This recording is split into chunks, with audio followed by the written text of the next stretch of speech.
fa finoana no andehanantsika fa tsy fahitana, car nous cheminons par la foi, non par la vue. 2 Corinthiens 5, verset 7. Zay no tondrana miafatra ho antsika androany. L'Église chrétienne a commencé avec quelques disciples de Jésus. Mais maintenant, on en trouve dans le monde entier. Une simple graine d'évangile peut changer une vie et changer beaucoup de choses. Une parole, une rencontre, une simple discussion ou une expérience aussi peuvent suffire pour changer le cours d'une vie et la vie d'une personne. Si on regarde bien notre lecture de Corinthiens 5, 6, 10, nous pouvons avoir 2 lectures différentes ou 2 regards différents si vous voulez.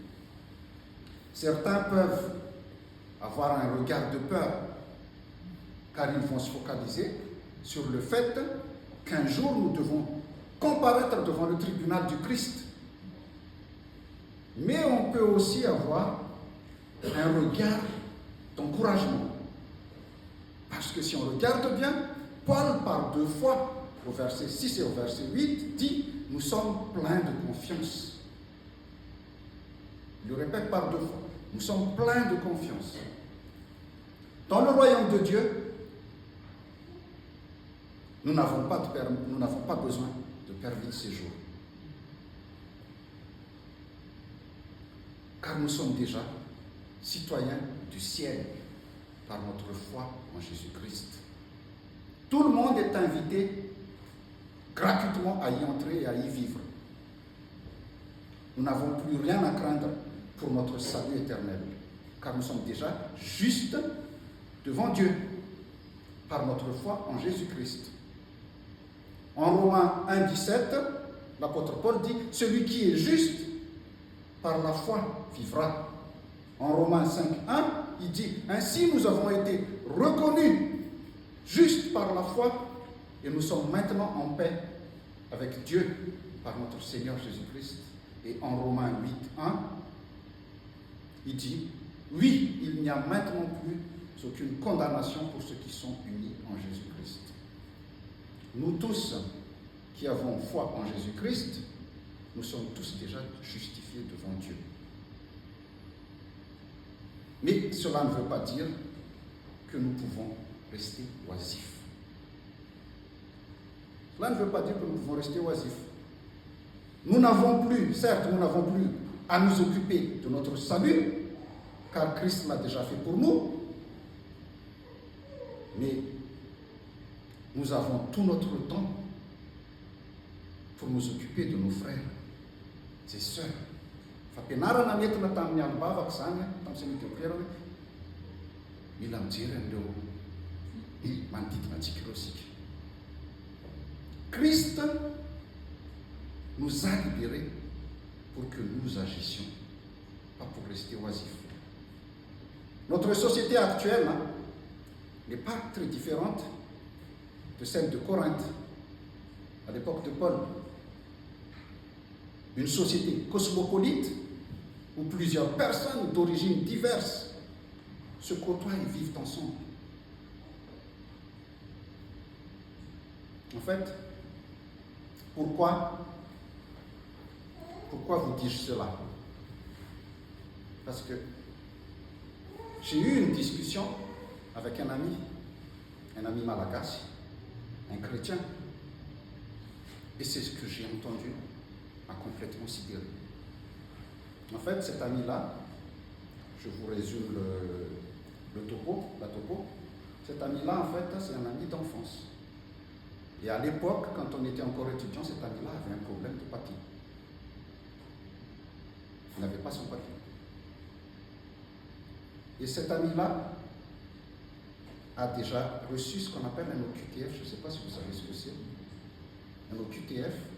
Et par 2 fois, cet ami-là était déjà enfermés dans les centres de rétention en attente de départ. Le Seigneur l'a libéré. Il est toujours en France. C'était il y a 30 ans. Et actuellement, il a sa nationalité française. Ses enfants vivent en France. Voilà, bref. Mais ce qui m'a sidéré, c'est quoi? On a discuté, et la discussion arrive à ce qui se passe actuellement en France. Et il m'a dit, moi, le 30 juin, je reste chez moi. Je n'en ai rien à faire. Si ça ne va pas, je rentre à mon pays. Je n'ai peur de rien. J'ai mes papiers. Je me suis dit, j'ai arrêté la discussion là, mais dans ma tête, je me suis dit, toi qui as vécu tout cela, comment tu peux dire quelque chose pareil? Nous savons ce qui se passe dans ce pays en ce moment. Nous ne pouvons pas rester passifs à ce qui se passe. En tant que chrétiens, nous ne pouvons pas rester passifs. Peut-être que la plupart d'entre nous n'ont rien à craindre de ce qui va se passer, ce qui va arriver, parce qu'ils ont déjà la nationalité française. Ils se sentent en sécurité, intouchables. Mais n'oublions pas que dans notre entourage, dans notre Église, beaucoup de nos frères et sœurs n'ont pas ce privilège. Ils ont besoin de nous. Ils ont besoin de nous. L'apôtre Paul dit, dans Philippiens 2, verset 4, il dit que personne ne cherche son propre intérêt, que personne ne cherche son propre intérêt, mais que chacun de vous pense aux autres.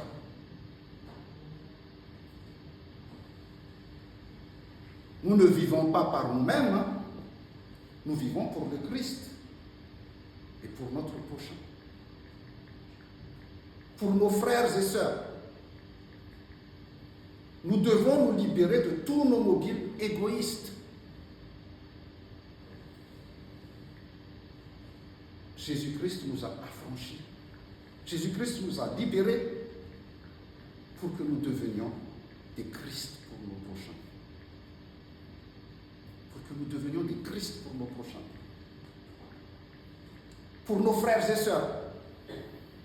À l'exemple du Christ qui s'est dépouillé lui-même pour prendre une forme de serviteur, hein, en tant que chrétien libre, nous devons agir. Nous devons agir de même en nous faisant serviteurs de notre prochain. Et c'est de cette manière que nous devenons le Christ de l'autre. En fait, si vous voulez, notre liberté se mesurera par nos comportements, notre relation avec les autres et les traces positives ou négatives que nous laissons autour de nous. Si je prends notre évangile du jour de Marc chapitre 4, notre évangile du jour raconte deux paraboles. Dans la première parabole, Jésus donne l'image d'un homme qui jette la semence en terre. Qu'il dorme ou qu'il soit debout, la nuit et le jour, la semence grandit. La semence germe. En fait, ici, Jésus ne met pas l'accent sur les conditions pour que la semence puisse porter du fruit. Ici, le grain germe et croît tout seul, en fait, indépendamment de l'action du semeur. Nous ne voyons pas à l'œil nu la croissance de ce grain. Et le fait que nous ne voyons pas cette croissance ne veut pas dire que la plante ne grandit pas. Certains parmi nous peuvent se dire que cela ne sert à rien. Ce que vous allez faire plus tard, je veux dire, le 30 juin. Certains parmi nous peuvent dire cela ne sert à rien. C'est perdu d'avance. Faites ce que vous avez à faire et laissez Dieu faire le reste. Faites ce que vous avez à faire et laissez Dieu faire le reste. Pierre ne voulait plus retourner pécher, lors de l'histoire de la pêche miraculeuse. Il ne voulait plus y retourner. Il a dit, nous avons travaillé toute la nuit et nous n'avons rien attrapé. Mais Jésus lui a dit, retourne et avance en eau profonde. Retourne en eau profonde. Et il faut aller encore plus loin. Et le miracle s'est produit. Le miracle s'est produit. Tiasatika no mampitombo. Tiasatika no mampaniry ny vo. Na manao ny bilan. Fa n'Andriamanitra. Fa ny atsika izay natokony ataontsika dia ataovy. 1 Samuel 10, je crois, dit fais ce que tu trouveras à faire. Fais ce que tu trouveras à faire. Je le dis encore et encore. Fa finoana no andehanantsika fa tsy fahitana, car nous cheminons par la foi et non par la vue. Ok, raikitra tanteraka anatin'ny fotsika tsirairay zany, anatin'ny saitsika zany. Dans la deuxième parabole, Jésus compare le royaume à une petite graine de moutarde qui se développe jusqu'à devenir un grand arbre. Notre première lecture d'Ézéchiel parle aussi d'un arbre, d'un grand arbre qu'on appelle le cèdre du Liban. Il annonce que Dieu prend un tendre rameau sur un cèdre et le plante. L'arbre qui va pousser fera la jonction entre le ciel et la terre. Je cite ce qui est écrit.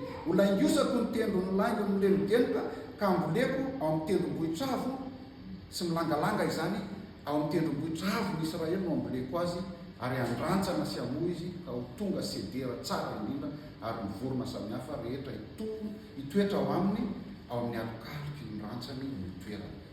Cela veut dire quoi? Le tendre rameau, c'est Jésus. Jesosy Kristy nomboana tamin'ny hazo fijaliana teo an-tendrombohitra. Il sera un arbre qui portera du fruit et qui procurera un abri à ceux qui viennent à lui.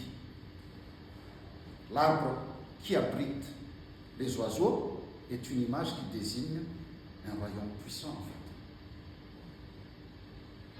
La graine de moutarde est l'image d'un début modeste du royaume avec une poignée de disciples seulement. Poignée de disciples persécutés. En fait, cette parabole, chers frères et sœurs, cette parabole s'adresse à une église fragile et petite, mais qui sait qu'elle détient une annonce de salut qui concerne le monde entier. Une église qui peut changer la vie de beaucoup de personnes. Mais quel est le mais quel sacrifice l'a fait bonatika?